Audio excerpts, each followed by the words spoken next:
Go. Okay. Hold on, I can edit it up. It's obvious that our culture is obsessed with making lists of everything. If you look at the world today, there's a top 10, a top 50, a top 100 for everything. Movies, songs, places to go on vacation. Well, but where did our obsession for list making come from? Well, more than likely it came from the ancient Greeks, who were more obsessed with making lists than Americans are today. The most famous list that they are credited to making is the original list of the 7 wonders of the world. It was not one list comprised by one author. It was created over hundreds of years by many different authors, and it mostly contained 6 of the 7 wonders that we see today. In the Greek language, wonder really means must see. So the list was more of a travel guide for ancient Greeks and places to go. When we think of the 7 wonders of the world, we think of places like the Great Wall of China or Stonehenge. But those did not make the ancient Greeks list because they did not know those places existed. The ancient wonders of the world are all around the Mediterranean Sea, which is the known world to the Greeks at that time. The first wonder of the world would be the Great Pyramids of Giza. This is the most famous wonder, and it is also the only surviving ancient wonder, and it's also the oldest at about it was made in about 3000 BC. It was the tallest structure in the world for nearly 4,000 years, until the construction of the Lincoln Cathedral in the 19th century AD. The next famous ancient wonder of the world would be the Hanging Gardens of Babylon.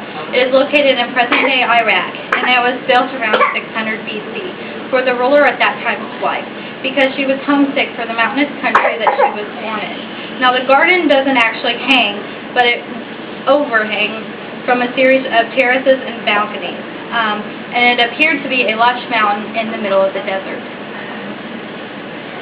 It was destroyed by an earthquake in the 1st century BC, and some people say that it never existed at all. It was merely a poetic creation by Greek writers who wrote about it. But I think, why would it be on the Greeks' must-see list if it never existed? The next ancient wonder of the world would be the statue of Zeus at Olympia. It was erected in 432 BC because of the growing importance of the Olympic Games. It was 40 feet tall and 22 feet wide, and it was a seated statue in comparison to the Lincoln Memorial.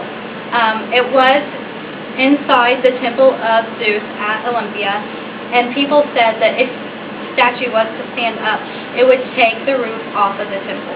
And legend has it that the sculptor Phidias asked Zeus for his approval after he finished the statue, and Zeus responded by striking the statue with lightning, which was Zeus' symbol. This is according to thehistorychannel.com. The statue lost its importance after the Christian Roman ruler ended the Olympic Games. They moved the statue of Zeus to Constantinople, and it was later destroyed by fire. The temple at Artemis is located in present-day Turkey. It was not just one temple, but a series of temples that was destroyed and rebuilt on the same place 4 times. Each time it was rebuilt larger than the last. The 3rd time that it was destroyed is perhaps the most famous time. It was set fire by Herostratus, who would do anything to be famous. So, of course, he took credit for setting the fire, and he was immediately sentenced to death. This happened July 21st, 356 BC, and legend has it that's the night that Alexander the Great was born. It was rebuilt for the final time, larger than ever, and destroyed in 262 AD by Gauls. The town then had all converted to Christianity and felt no need to rebuild the temple. Now, the mausoleum at Halikarnassus, located in present-day Turkey, is the only wonder of the world that was not built for a god. It was built in 350 BC for the king of Carnea.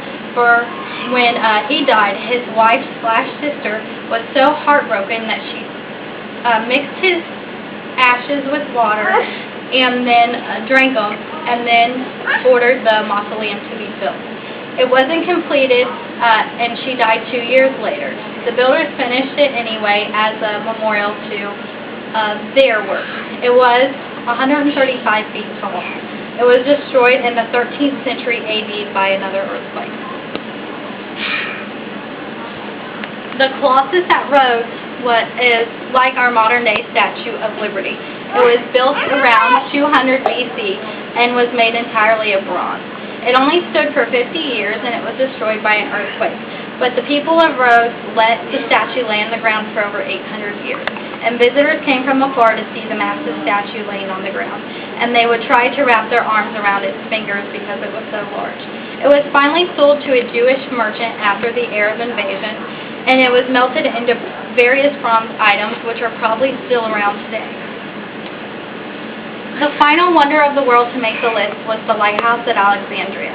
It was built in the 3rd century BC, and it stood over 380 feet tall.